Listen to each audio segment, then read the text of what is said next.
Olá pessoal da turma de Projeto de Arquitetura, vamos aqui para mais uma aula. E hoje o tema que nós vamos abordar será reformas, para dar continuação àquele levantamento que vocês fizeram na aula anterior. Então aqui hoje eu vou abordar alguns conceitos de reforma, a importância de reforma, para que vocês tenham conhecimento quando forem desenvolver o restante do projeto de reforma. As reformas, elas são feitas no Brasil e no mundo há bastante tempo, seja por necessidade do cliente ou porque ele queira, quando eu digo necessidade, eu digo assim, seja porque ele precisa realmente dessa reforma ou porque ele quer fazer alguma modificação estética na edificação, E por causa disso, muitos aspectos devem ser levados em consideração quando você vai iniciar uma reforma. Então, nós vamos falar aqui a princípio como são, essas obras de reforma e a importância dessas obras de reforma. Então, existe uma diferença inicial, entre as grandes obras e as pequenas obras, Quando você trabalha ou vai projetar, ou a pessoa, o cliente vai executar uma obra de grande porte, ela tem necessariamente e sempre tem uma estrutura profissional especializada, envolvida ali naquele processo. Já quando você fala de pequenas obras, de acordo com o CAL, uma pesquisa que eles fizeram em 2015, 85% das obras não possuem responsável técnico. Então, as pequenas obras incluem pequenas reformas, inclui, às vezes, por exemplo, uma área de lazer que você vai fazer que é pequena, alguma alteração que você vai fazer na sua edificação. A maioria, a grande parte delas, não possuem responsável técnico e isso gera alguns problemas que nós vamos discutir mais adiante. Então, a partir disso, desse conceito das pequenas obras e do nosso tema principal, que são as reformas, vou falar para vocês algumas definições que a gente vê quando nós estamos trabalhando com isso. A primeira é reforma, Então, o conceito de reforma é alteração nas condições da edificação existente, com ou sem mudança de função, visando recuperar, melhorar ou ampliar suas condições de habitabilidade. Então, as alterações que eu faço na minha edificação, mudando ou não o visual dessa edificação, é considerado reforma. Sempre, na maioria dos casos, é para ampliar as condições de habitabilidade do seu cliente. Um artigo que eu li recentemente, desse período que nós estamos vivendo, da quarentena, diz que os grandes escritórios de arquitetura tiveram um aumento na procura de projetos de reforma, justamente porque agora, nesse período que estamos vivendo, os clientes eles ficam mais tempo nas suas residências e, consequentemente, conseguem observar o que seria bom modificar, as necessidades que eles têm. Aumentou e muito a procura por áreas de lazer, Então, sempre a reforma ela é feita para melhorar as condições de habitabilidade do usuário. Uma outra definição é a definição de manutenção, Segundo a NBR 5674, ela diz que manutenção é o conjunto de atividades a serem realizadas para conservar ou recuperar a capacidade funcional da edificação. E aí a gente entra em alguns aspectos que são as manutenções preventivas, são aquelas que devem ser realizadas para prevenir a edificação, a manutenção corretiva, já depois de você ter um diagnóstico, você faz essa manutenção corretiva. E o que acontece? Alguns edifícios, já foi diagnosticado isso, que aconteceu algum problema na estrutura devido a a essa manutenção, né? A essa manutenção corretiva. Então, a manutenção em si, ela recupera a capacidade funcional da edificação, né? De forma que atende às necessidades e segurança dos usuários. A manutenção, no geral, o objetivo dela é dar mais segurança aos usuários. Então, às vezes acontece de uma manutenção, a partir dessa manutenção acarretar outros problemas, e também acontece de a falta de manutenção levar a um problema maior na edificação. Uma outra definição importante para a gente discutir agora é vida útil, né? Já que as reformas elas são baseadas muito nas condições de habitabilidade do usuário, né? Então, a vida útil diz o seguinte: com o tempo que a estrutura conserva seus índices mínimos de resistência e funcionalidade. Então, a vida útil ela é o tempo que a estrutura conserva seus índices mínimos, né? O que a gente objetiva quando a gente fala de edificação? O nosso objetivo, de acordo com a Helene, é que eu aumente a vida útil da minha edificação, né? Que alguns autores consideram vida útil como sendo o período que a sua edificação passa sem que eu tenha que intervir, fazer alguma intervenção para ajudar, né? Vamos dizer assim. E o nosso objetivo, então, é que a vida útil da minha edificação seja prolongada. E aí a gente volta naquele outro contexto que é o de manutenção, né? Quando eu faço uma manutenção preventiva, eu aumento a vida útil da minha edificação. E o outro conceito bastante importante é o de durabilidade. Por quê? Provavelmente, quando vocês saírem daqui, já estão no 8º período e logo se formarão, vocês vão pegar laudos para fazer, né? E o que é discutido no laudo, né, de uma edificação é, na maioria das vezes, a durabilidade, né? As condições de sustentabilidade e as condições de conforto e habitabilidade do cliente, do usuário, em relação à durabilidade. Então, o que seria essa durabilidade? De acordo com a NBR 15575, durabilidade é a capacidade da edificação ou de seus sistemas de desempenhar suas funções ao longo do tempo e sob condições de uso e manutenções específicas. Então, eu tenho uma edificação, né? Estou ali fazendo as minhas manutenções preventivas e a partir disso ela vai ter uma vida útil, que é o que foi discutido anteriormente, e uma durabilidade maior, certo? A durabilidade, ela é até eu conseguir ter uma condição de habitabilidade eficiente, né? A partir do momento que a edificação ela não consegue te transmitir isso, você não sente isso na edificação, aí ela já não tem mais a durabilidade correta, né?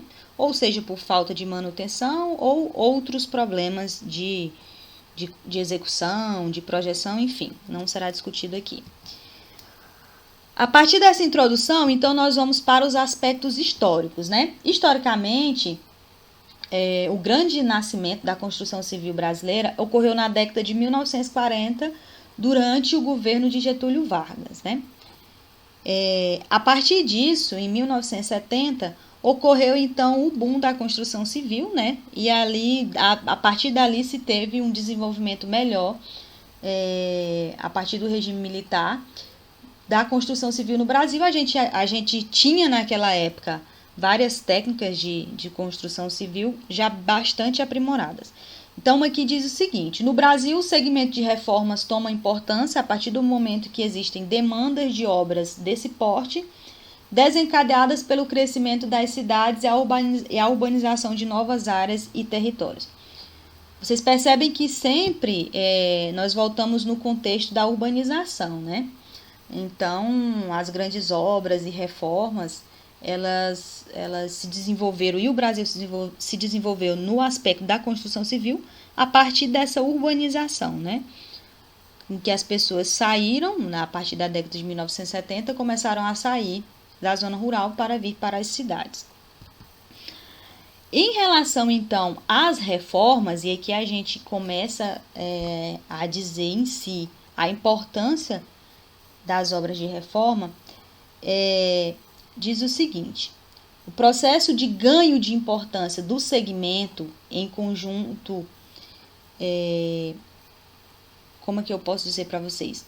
O processo de ganho de importância de reformas, ele surgiu a partir do desabamento do edifício Liberdade no Rio de Janeiro em 2012.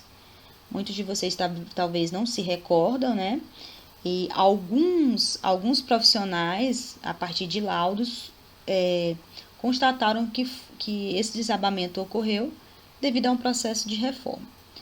E também ao desabamento parcial da varanda do edifício Versailles, em Fortaleza, que é esse da foto abaixo aqui, que eu vou mostrar para vocês mais adiante, em 2015.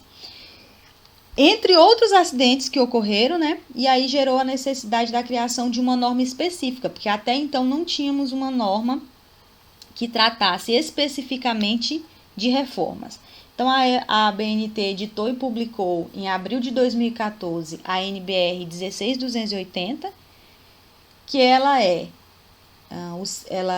a obra específica de reformas, né? Então, reformas e edificações, sistema de gestão de reformas, requisitos com validade a partir de 19 de setembro de 2015.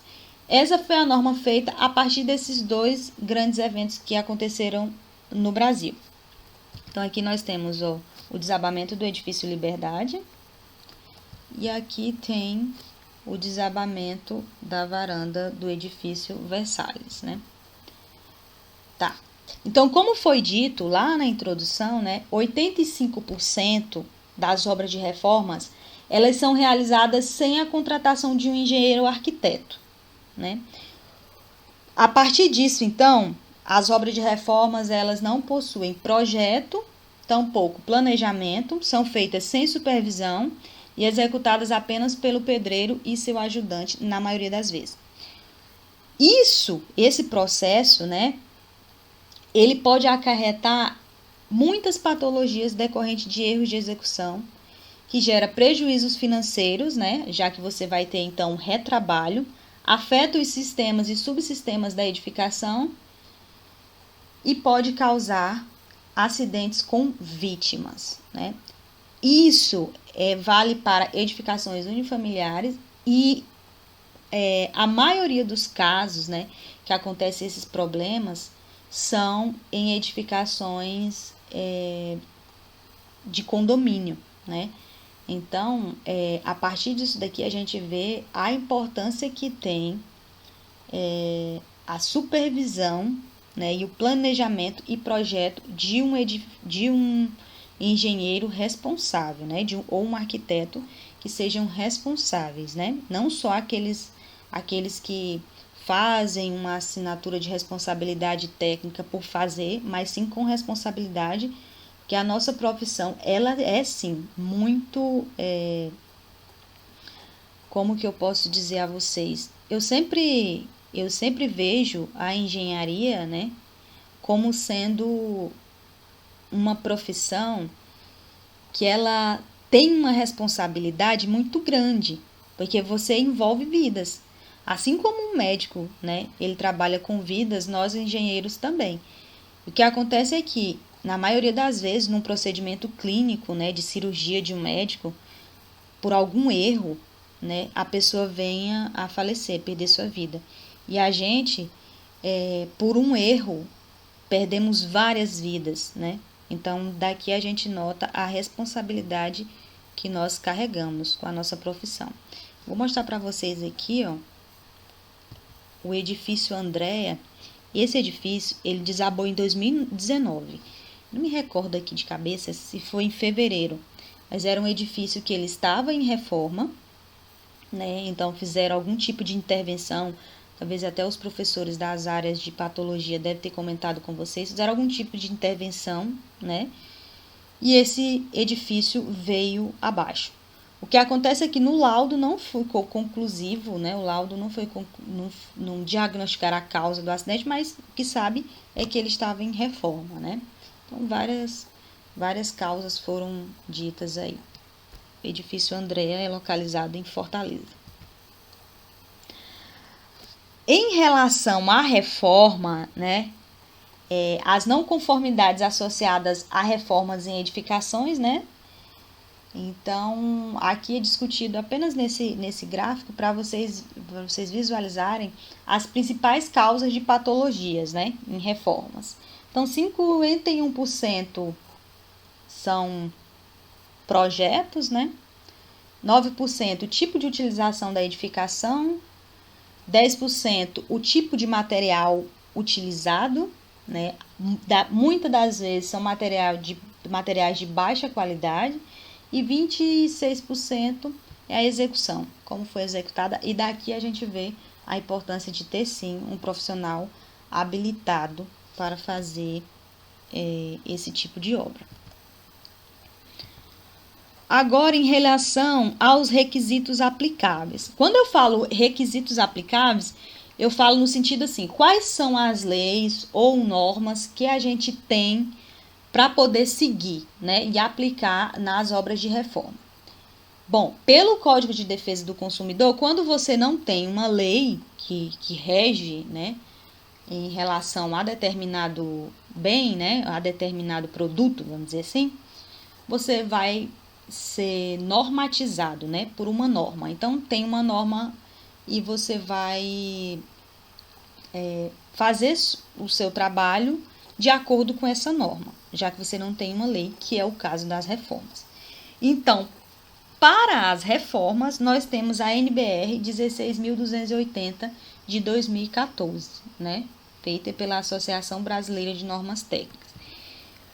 O que diz essa norma, né? Essa norma, ela trata das reformas das edificações, estabelece sistemas de gestão e requisitos de processo, projeto, execução e segurança das reformas das edificações, né? Então, é isso que trata a NBR 16.280. E aí ela possui algumas diretrizes. Dentro dessas diretrizes, que são determinadas lá pela norma, existem 3 fundamentos principais. Então, primeiro, é necessário um profissional habilitado. Segundo, é necessário um plano apresentando os impactos em todos os sistemas da edificação. E quando é dito sistema de edificação, está falando em relação a tudo, superestrutura, infraestrutura, acabamento, todos os sistemas da edificação, elétrica, hidráulica, enfim, né? Está dizendo isso, que é necessário ser apresentado um plano que vai dizer ali quais são os impactos que serão gerados em cada um desses sistemas. E também a autorização para a circulação de insumos, né? Se você está falando de um condomínio, aí você vai ter a entrada de material e a saída de material. Um daqueles edifícios que nós mostramos, se eu não me engano, o edifício Liberdade, aconteceu isso, né? Essa autorização de circulação de insumos não acontecia, estava havendo uma reforma, e aí o que aconteceu foi que a pessoa subia com os materiais, reformou ali, começou a reformar de madrugada, pegava o montante ali dos resíduos e acumulava num canto, o que gerou o desabamento, né? Não sei dizer certo para vocês, que eu nunca estudei esse laudo para falar, estou falando aqui por alto, né? Então, em condomínio, é necessária essa autorização para a circulação de insumos, né? E em relação a esse plano que foi citado aqui, ele tem algumas características e algumas coisas que devem conter nesse plano. Então, o que deve conter no plano? O plano ele tem que ter os projetos, desenhos, memoriais descritivos e referências técnicas da obra, o escopo, né, dos serviços realizados, a identificação das atividades. Uma coisa importante, se for em condomínio, você tem que especificar se vão gerar ruídos, porque existem os vizinhos, né? Como será essa pressão sonora que vai ocorrer, que irá ocorrer. A identificação de uso de materiais tóxicos e ou inflamáveis, se for utilizado. A localização e implicações no terreno da reforma. o cronograma, que é uma parte importante, né? Que deve ser feito e executado no prazo. O dado das empresas que irá fazer o projeto, né? Irá executar.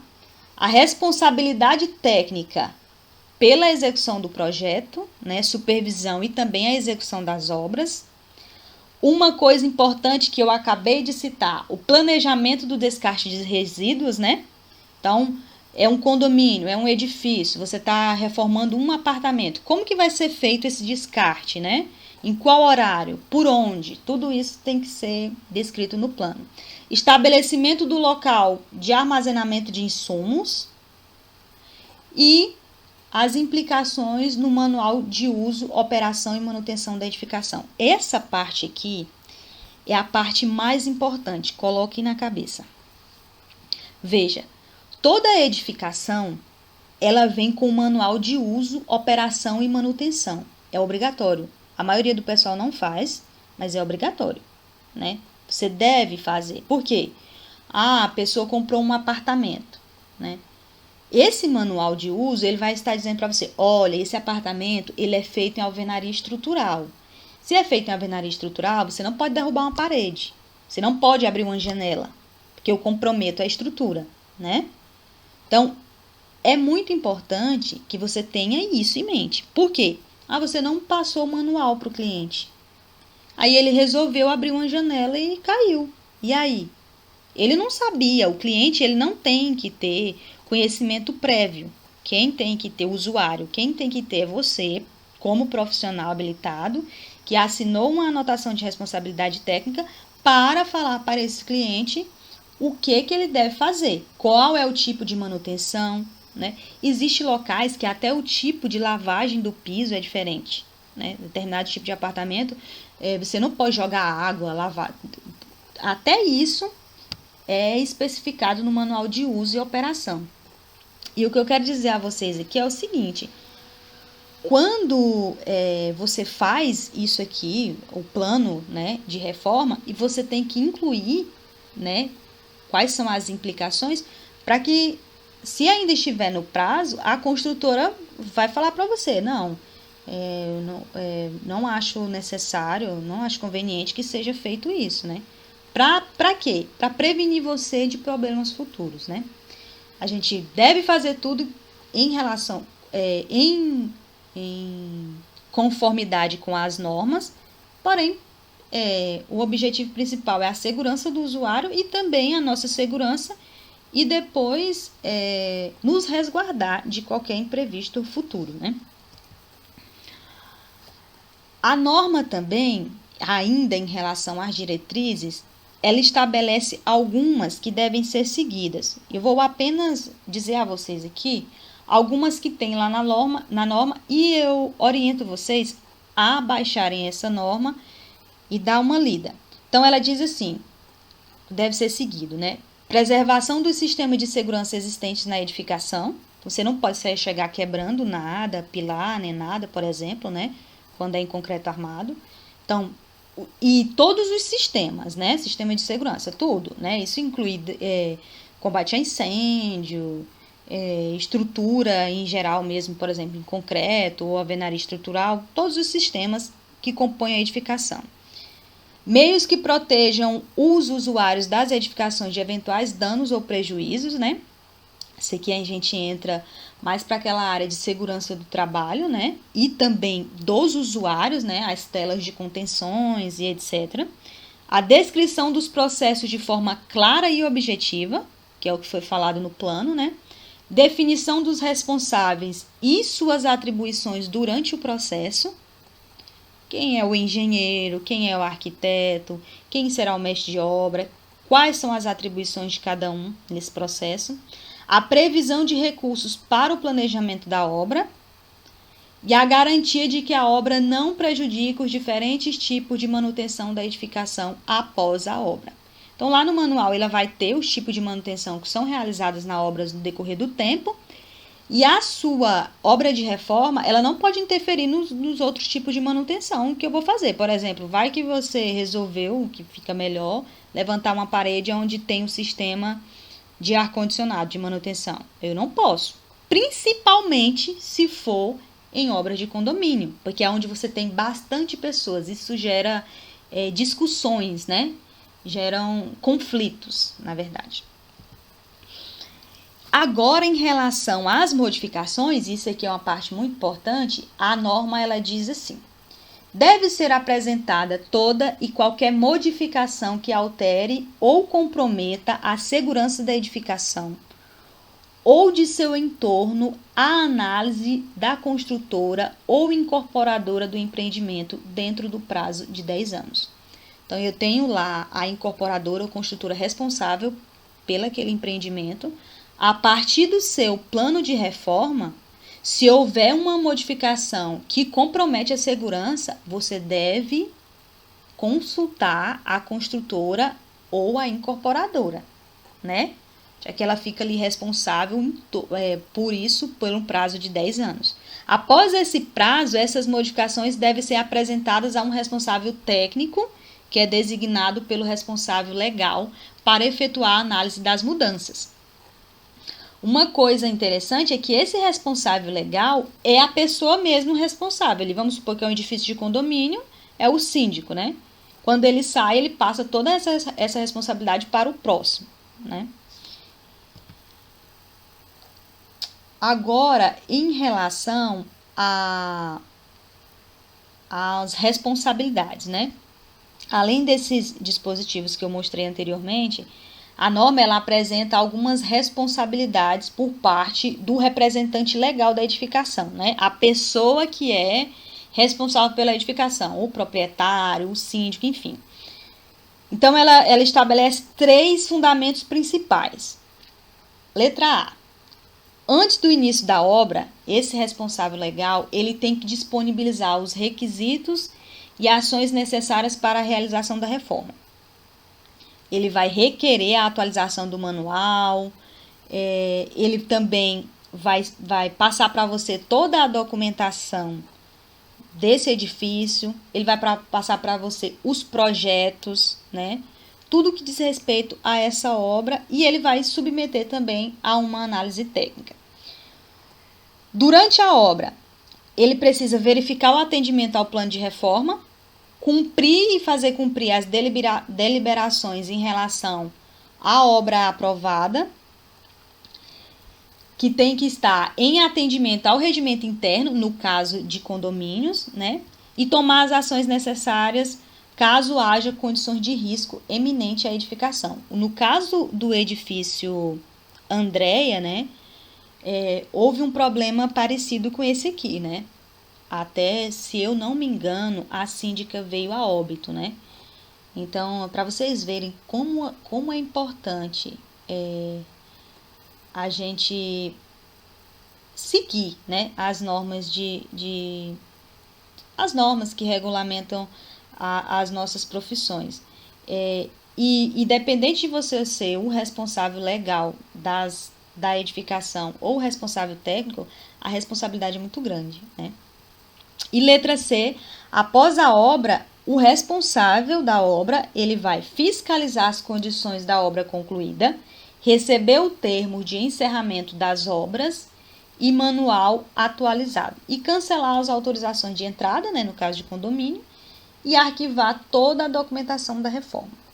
Essas A, B e C são em relação ao responsável legal da edificação. Agora, em relação à NBR 15575, né? A NBR 15575, ela é a nossa norma de desempenho, né? Entre a norma de reforma, ela é baseada na norma de desempenho. Então, a norma de desempenho, ela tem como objetivo principal atender às necessidades, às exigências e necessidades dos usuários em relação ao sistema que compõe a edificação. E, nesse contexto, ela tem também três segmentos principais, né? A segurança, que é para manter a integridade da edificação e do usuário, mantendo a segurança estrutural, segurança contra o fogo e segurança no uso e na operação, né? Ali na sua execução. A outra, habitabilidade, que eu até citei lá na introdução para vocês, que diz respeito às exigências relacionadas ao bem-estar dos usuários, sendo expressas pela estanqueidade, desempenho térmico, desempenho acústico, desempenho lumínico, saúde, higiene e qualidade do ar, funcionalidade, acessibilidade, conforto tátil e antropodinâmico. O que ela quer dizer aqui? Todos esses aspectos, eles devem, na edificação, estar com a eficiência de habitabilidade intacta, né? Porque se eu tenho uma casa que eu tenho todos os outros aspectos funcionando corretamente, mas eu não tenho uma funcionalidade boa ou um desempenho térmico bom, já compromete a minha habitabilidade, né? Eu já não me sinto bem em habitar ali. E o outro é a sustentabilidade. São as exigências que prezam pela manutenção do ambiente e seus entornos, tendo como critérios a durabilidade, manutenabilidade e impacto ambiental. Agora, em relação, né, aos aspectos técnicos, né? Então, aspectos técnicos e práticos em obras de reforma. Quando você pega uma reforma para fazer, existem 3 passos principais, né? Depois eu vou passar para vocês. Nós já fizemos os levantamentos, que vocês me passaram o croquis, e aí nós vamos dar sequência nesse projeto de reforma, mas eu quero abranger para vocês aqui terem uma noção melhor. Quando você pega a obra de reforma, o primeiro passo é o diagnóstico. O que é esse diagnóstico? É onde serão levantadas as demandas do cliente, da edificação e de seus usuários. A primeira questão que será respondida será o objetivo da reforma. Então, você vai perguntar para o seu cliente qual é o objetivo da reforma. Você pretende fazer uma reforma porque está com algum problema na edificação, para melhorar as condições de habitabilidade? Ou existe também uma coisa importante que eu esqueci de mencionar, é que existe um tipo de reforma, né, que é aquela reforma para adequar a estética da edificação. Como que é isso? Por exemplo, vocês já observaram que as edificações, a forma, né, estética delas mudam com o decorrer do tempo. Então, antigamente, você passava na cidade, por exemplo, em Gurupi. Você passava em Gurupi e todas as casas eram de 2 águas, né? Aí passamos por uma mudança de concepção estrutural, as casas começaram a ser de 3 águas, né? Passamos por mais uma mudança estrutural, as casas começaram a ser platibanda agora, né? Outras mudanças, platibanda e telhado à vista, por exemplo. Então, às vezes você tem uma casa de 2 águas, ela está funcionando muito bem, você fala, não, eu quero mudar, porque eu quero mudar as condições estéticas da minha edificação, não estou achando legal assim. É um dos objetivos do seu cliente, né? E é o que tem acontecido muito nas cidades. Então, a primeira questão a ser respondida deve ser o objetivo da reforma, adequando a edificação de acordo com as exigências e as necessidades do cliente. A segunda é a análise de viabilidade. Você vai fazer a partir desse diagnóstico que você fez inicialmente, né? Então, aqui você vai estudar o desempenho dos sistemas de edificação, se está tudo funcionando direitinho, né? Hidráulica, elétrica, sanitária, enfim, estrutura. E vai também observar o seu contexto histórico, né? E a necessidade de adaptações às legislações e normas atuais. Então, você vai observar se ela está de acordo com a norma, se é também uma obra regularizada, como que deve ser feito esse processo, né? A partir disso tudo, desses 2 pontos principais, aí serão gerados os parâmetros indicativos ou restritivos, o que poderá ser feito ou não, e você vai apresentar isso ao cliente, e podem ser denominadas de demandas do edifício, né? Em conjunto com as necessidades e demandas do cliente, guiarão o projeto a serem desenvolvidos. Depois você faz aquele levantamento, então, fez o diagnóstico, observou o que pode ser feito e o que não pode, né? E aí você vai dar sequência ao projeto. Essa aula, ela foi baseada 100% em um projeto de graduação denominado Aspectos Técnicos e Legais em Obras de Reforma em Edificações, no Rio de Janeiro, feito por Lucas Araújo Pereira. Agradeço vocês por assistir. Até mais.